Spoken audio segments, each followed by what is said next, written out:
In 1969, Neil Armstrong almost died because NASA ignored this woman's math. July 20th, 1969, the Apollo 11 lunar module is descending toward the moon's surface. Suddenly, alarms blare through mission control. The navigation computer is overloaded.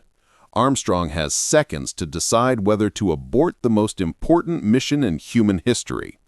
But here's what they don't tell you in the history books. The calculations that saved his life that day weren't made by the engineers you've heard about. They were made by a black woman mathematician whose name NASA tried to bury for decades. When Apollo 11 launched, NASA's IBM computers were the most advanced machines on Earth, but they had a fatal flaw. The trajectory calculations were based on assumptions that could fail during real flight conditions. If the math was wrong by even a fraction of a degree, the astronauts would either crash into the moon or drift into space forever. NASA knew this. They'd known it since the early planning stages. But they dismissed the warnings from one particular mathematician, Katherine Johnson. Katherine Johnson had been calculating flight trajectories for NASA since 1953. While male engineers used slide rules and early computers, she did the math by hand. And she kept finding errors in the computer's work. Before Apollo 11 launched, Johnson calculated backup trajectories using her own methods.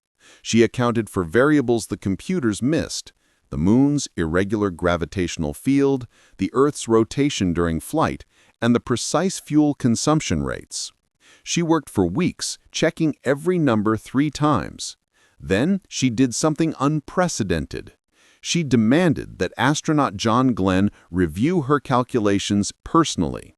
Glenn refused to fly until he did. He trusted her math more than IBM's computers. When those alarms went off during Apollo 11's descent, Mission Control had seconds to decide. They didn't rely on the computer's overwhelmed calculations. They fell back on Katherine Johnson's manual trajectory computations. Her math gave Armstrong the confidence to override the computer and land manually. The Eagle landed with just 25 seconds of fuel remaining. Katherine Johnson's calculations had included that margin. The computers hadn't. After the successful landing, NASA's press releases credited the team of engineers and advanced computer systems. Katherine Johnson's name appeared nowhere in the initial reports. News coverage showed rooms full of white men in mission control. The mathematicians who did the actual calculations, many of them women of color, were erased from the story. It took over 40 years for Katherine Johnson to receive public recognition. In 2015, President Obama awarded her the Presidential Medal of Freedom.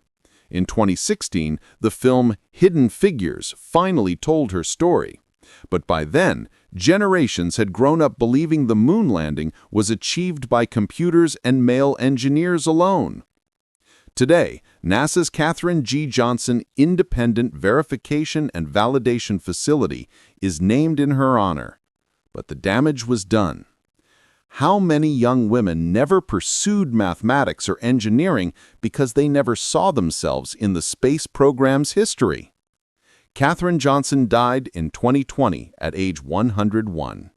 In her final interviews, she didn't express bitterness about being overlooked. She simply said, "I did the work because it needed to be done." But here's the question we should be asking. Whose work are we erasing right now? Whose contributions are we crediting to the team while individuals remain invisible? The moon landing wasn't saved by computers. It was saved by a woman with a pencil, paper, and the courage to trust her own calculations when everyone else dismissed them.